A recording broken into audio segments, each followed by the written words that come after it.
नमस्कार फ्रेंड्स, मैं doctor Ashish Sarwal, urologist और men's health expert, new Delhi India से बोल रहा हूँ। इस वीडियो में मैं आपको प्रोस्टेट कैंसर की लाइफ एक्सपेक्टेंसी के बारे में फुल डिटेल्स दूंगा। मेरे पास बहुत सारे प्रोस्टेट कैंसर के पेशेंट आते हैं डिफरेंट स्टेजेस पे, और जब ये पेशेंट्स आते हैं चाहे किसी भी स्टेज पे हो, उनका डायग्नोसिस होता है प्रोस्टेट कैंसर, तो वो मेरे से पूछते हैं, सर अब मेरी प्रोस्टेट कैंसर से डेथ तो नहीं होगी, इस कैंसर के साथ मेरी लाइफ एक्सपेक्टेंसी कितनी है। कई पेशेंट्स कहते हैं मैं अभी अपने ग्रैंड चिल्ड्रन को नहीं देख पाया हूँ, तो अपने ग्रैंड चिल्ड्रन को देख पाऊंगा कि नहीं देख पाऊंगा। तो उनका सबसे मेन कंसर्न होता है कि मेरे को कैंसर हो गया, मेरी कैंसर से जल्दी मौत तो नहीं होगी। इसी क्वेश्चन को आंसर करने के लिए मैं आपको फुल डिटेल्स दूंगा।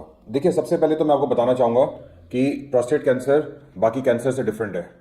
अगर आपको गॉल ब्लैडर का कैंसर है या लंग का कैंसर है या कोलोन का कैंसर है, तो उसमें डेथ बहुत जल्दी होती है। बहुत जल्दी मतलब 6 महीने साल के अंदर पेशेंट की डेथ हो जाती है। लेकिन प्रोस्टेट कैंसर अलग है। प्रोस्टेट कैंसर थोड़ा स्लो ग्रोइंग है, तो इतनी जल्दी डेथ नहीं होती।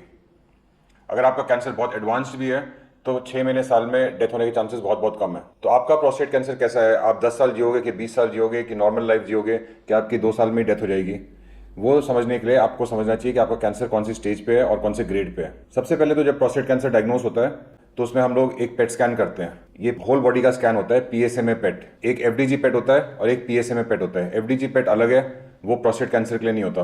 पीएसएमए पेट प्रोस्टेट कैंसर के लिए होता है। तो पीएसएमए पेट स्कैन कराना चाहिए, उससे पूरी बॉडी का स्कैनिंग हो जाती है और पता चलता है कि कैंसर जो है वो प्रोस्टेट के अंदर ही है कि प्रोस्टेट के बाहर निकल चुका है। और अगर बाहर निकला है तो फिर पेल्विक की बोन्स के अंदर ही है, पेल्विस के अंदर ही है, लिम्फ नोड्स में ही है कि बॉडी में अलग अलग जगहों पे, पेट में, चेस्ट में, ब्रेन में, स्कल में, इन सब जगहों पे भी फैल चुका है। मैंने एक पेशेंट का पेट स्कैन किया था तो उनके सिर के ऊपर एक गांठ थी, तो उसमें भी प्रोस्टेट कैंसर आ रहा था। तो कहीं पे भी प्रोस्टेट कैंसर फैल सकता है। तो हमें सबसे पहले पेट स्कैन करना चाहिए, उससे ज़्यादा स्टेजिंग पता चलेगी कि कैंसर कहाँ तक फैला है। अगर कैंसर फैला है तो उसका अलग होता है, और अगर कैंसर नहीं फैला तो उसका अलग होता है। अगर आपने पेट स्कैन किया और उसमें कैंसर लोकलाइज्ड है, मतलब कि प्रोस्टेट से बाहर नहीं निकला या प्रोस्टेट से थोड़ा सा ही बाहर निकला, ऐसा नहीं कि अलग अलग टिश्यूज में फैल गया, तो उसको लोकलाइज्ड या लोकली एडवांस कैंसर बोलते हैं। जो लोकलाइज्ड या लोकली एडवांस कैंसर होता है उसको हम अब डिफरेंट कैटेगरीज में डिवाइड कर सकते हैं। डिफरेंट कैटेगरीज होती हैं। एक तो ऐसा कैंसर जो लो रिस्क है, मतलब ट्रीटमेंट के बाद वो पूरा क्योर हो जाएगा, आपका 100% सर्वाइवल है। ऐसे इंसान के साथ अपनी लाइफ कंपेयर कर सकते हैं जिसको कभी कैंसर हुआ ही नहीं है, क्योंकि आप प्रॉपर ट्रीटमेंट से पूरा क्योर हो जाओगे और आपको कैंसर का कोई डर नहीं आगे की लाइफ में। तो ये वाले होते हैं लो रिस्क कैंसर्स। और लोकलाइज में ही कई होते हैं high risk cancer. High risk cancer मतलब कि आप कोई भी ट्रीटमेंट कर लो, आपको फिर कैंसर वापस आने के चांसेस होते हैं या कैंसर बॉडी में अलग जगहों पे फैलने के चांसेस होते हैं। तो लोकलाइज डिजीज में कौन से लो रिस्क कैंसर होते हैं, कौन से हाई रिस्क कैंसर होते हैं, उसका हम लोग पीएसए और ग्लीसन से डिसाइड करते हैं। उसके लिए एक डीएमई क्लासिफिकेशन है। मैं आपको इस डायग्राम में डीएमई क्लासिफिकेशन समझाऊंगा। तो हमने जो बोला कि पहले तो पेट स्कैन करो।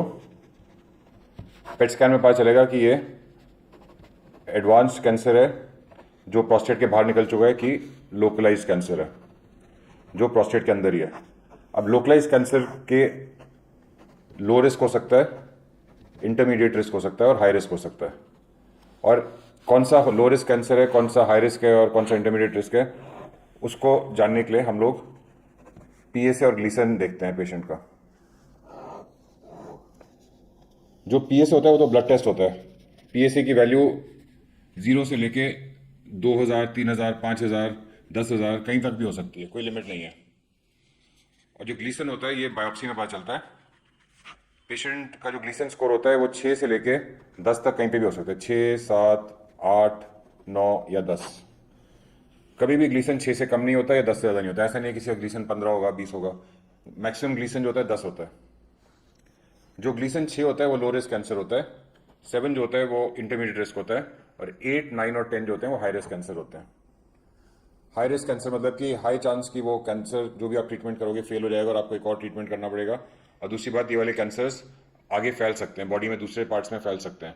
प्रोस्टेट से बाहर निकल जाके लिम्फ नोड्स में फैल जाएंगे या लंग में, लिवर में, बोन में, सब जगह फैल जाएंगे। वो हाई रिस्क कैंसर होते हैं। और लो रिस्क कैंसर होते हैं वो प्रॉपर ट्रीटमेंट के बाद 100% क्योर हो जाते हैं। तो अगर ग्लीसन 6 होएगा तो लो रिस्क है, और 8, 9, 10 है तो हाई रिस्क है। और अगर पीएसए 10 से कम होता है तो उसको लो रिस्क मानते हैं। 10 से 20 होए तो उसको इंटरमीडिएट रिस्क मानते हैं, और मोर देन 20 जो होता है उसको हाई रिस्क मानते हैं। तो अगर आपका इस कैटेगरी में तो हाई रिस्क है, पीएसए 20 से ज़्यादा या ग्लीसन 8, 9, 10। तो अब जब हम ये ब्रॉड कैटेगरी समझ गए हैं तो आप अपना कैंसर असेस करिए कि आपका लोकलाइज्ड है कि एडवांस्ड है। और अगर लोकलाइज्ड है तो फिर लो रिस्क है कि इंटरमीडिएट रिस्क है कि हाई रिस्क है। अगर आपका लो रिस्क कैंसर है, पीएसए 10 से कम है या इवन 20 से कम है और ग्लीसन 6 या 7 है, तो आपके लिए बेस्ट ट्रीटमेंट है रोबोटिक सर्जरी, जिसमें पूरा का पूरा प्रोस्टेट निकाल देते हैं और सारा कैंसर बाहर निकल जाता है और आप कैंसर फ्री हो जाते हैं।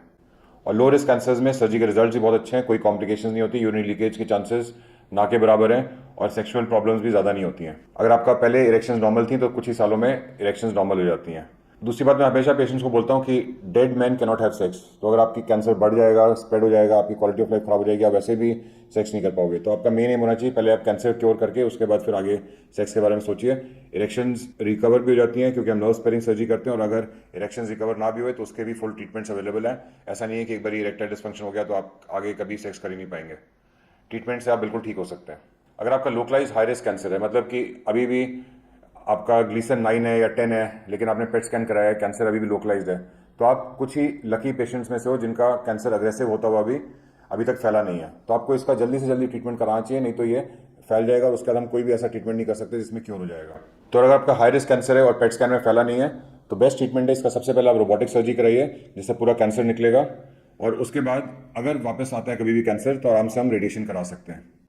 अगर आप डायरेक्टली रेडिएशन कराने की सोचेंगे हाई रिस्क कैंसर में, तो बाद में अगर कैंसर वापस आएगा तो आपके पास सर्जरी का ऑप्शन नहीं बचता, क्योंकि रेडिएशन के बाद प्रोस्टेट पूरा अपने सराउंडिंग एरिया से सीमेंट कर जाता है, फिक्स हो जाता है, और उसको निकालना बहुत मुश्किल होता है, और उसको निकालने से बहुत कॉम्प्लिकेशंस होती हैं, यूरिनरी लीकेज और रेक्टल इंजरी, ब्लैडर इंजरी, बहुत सारी कॉम्प्लिकेशन होती हैं। तो सर्जरी के बाद रेडिएशन आसान है, लेकिन रेडिएशन के बाद सर्जरी मुश्किल है। तो इसलिए अगर आपका हाई रिस्क कैंसर है जिसमें चांसेस हैं कि आप कोई भी ट्रीटमेंट करा के वो वापस आ जाएगा, तो पहले आप डेफिनेटली सर्जरी के ऊपर जाइए, और अगर सर्जरी के बाद भी कैंसर वापस आता है, रेडिएशन की जरूरत पड़ती भी है, तो वो आराम से मिले। नेक्स्ट स्टेज की हम बात करें जिसमें कैंसर हमने पेट स्कैन किया उसमें फैला हुआ है, मतलब प्रोस्टेट से बाहर निकल चुका है और लिम्फ नोड्स में आ गया है, बोन्स में आ गया है, लिवर में आ गया है, पेट में आ गया है, सब जगह आ गया है कैंसर। तो इस स्टेज में इसको स्टेज 4 डिजीज कहते हैं, स्टेज 4 कैंसर बोलते हैं। काफी पेशेंट्स का मेरे को मैसेज आता है कि हमारे को स्टेज 4 कैंसर है, आप रोबोटिक सर्जरी करके मेरा ठीक कर दो। तो वो पॉसिबल नहीं है। रोबोटिक सर्जरी में प्रोस्टेट, साथ के लिम्फ नोड, ये सब निकलते हैं। अगर आपका कैंसर लिवर में, बोन में, ब्रेन में कहीं पे फैला हुआ है तो हम रोबोटिक सर्जरी से पूरी बॉडी का कैंसर नहीं निकाल सकते। तो ऐसे स्टेज में हम रोबोटिक सर्जरी नहीं करते, इसमें कोई सर्जरी का रोल नहीं है। हाँ, अगर यूरिन ब्लॉकेज है तो उसके लिए लेजर सर्जरी करके यूरिन का पैसेज खोलते हैं, वो अलग चीज़ है। लेकिन रोबोटिक सर्जरी जिसमें पूरा का पूरा प्रोस्टेट निकालते हैं, वो वाला ट्रीटमेंट हम नहीं करते जब कैंसर पूरी बॉडी में फैला है। हिस्टोरिकली जो स्टडीज में बताया गया है कि अगर आपका कैंसर स्टेज 4 है और अग्रेसिव है तो फिर 2 साल में पेशेंट की डेथ हो जाती है। लेकिन सारे कैंसर एक जैसे नहीं होते। जब पेशेंट का स्टेज 4 डायग्नोस होता है, बहुत सारे ऐसे ट्रीटमेंट्स हैं जो अवेलेबल हैं। हार्मोन्स हैं, सुपर हार्मोन्स हैं, इसके अलावा कीमोथेरेपी है, बहुत सारी ट्रीटमेंट्स हैं, और काफ़ी पेशेंट्स 2 साल से कई ज़्यादा साल तक जी सकते हैं। जब हम ट्रीटमेंट शुरू करते हैं हार्मोन थेरेपी या कीमोथेरेपी या सुपर हार्मोन थेरेपी, तो उसके बाद पीएसए कम होता है, और वो रिस्पॉन्स हमारे को देखना होता है कि पीएसए कितना कम होगा। अगर किसी का पीएसए ज़्यादा कम होता है तो मतलब ट्रीटमेंट से बड़ा अच्छा रिस्पॉन्स है, और वो 2 साल से कई ज़्यादा साल जिएंगे, 10 साल 15 साल भी जी सकते हैं, कोई प्रॉब्लम नहीं है, एक नॉर्मल लाइफ भी जी सकते हैं। लेकिन कई पेशेंट्स होते हैं जिनका पीएसए इन ट्रीटमेंट से रिस्पॉन्ड ही नहीं करता। हमने ट्रीटमेंट कराई और पीएसए फिर भी बढ़ते रहा। अगर पीएसए बढ़ते रहता है तो दैट मीन्स कि उनका बहुत अग्रेसिव कैंसर है, वो ट्रीटमेंट से रिस्पॉन्ड नहीं कर रहा, और ऐसे पेशेंट्स का डेफिनेटली लाइफ स्पैन काफी कम होता है, विद इन 2 साल उनकी डेथ हो सकती है। आपको समझना चाहिए कि जिनका स्टेज 4 कैंसर हुआ है वो शुरू से स्टेज 4 कैंसर नहीं था, पहले उनका स्टेज 1 था। आस्ते आस्ते उन्होंने उस टाइम टेस्टिंग नहीं करी, किसी ने उनको बताया नहीं टेस्टिंग करने का, और वो इग्नोर करते रहे, और उनका डायग्नोसिस स्टेज 4 में हुआ जब कैंसर पूरा फैल चुका है।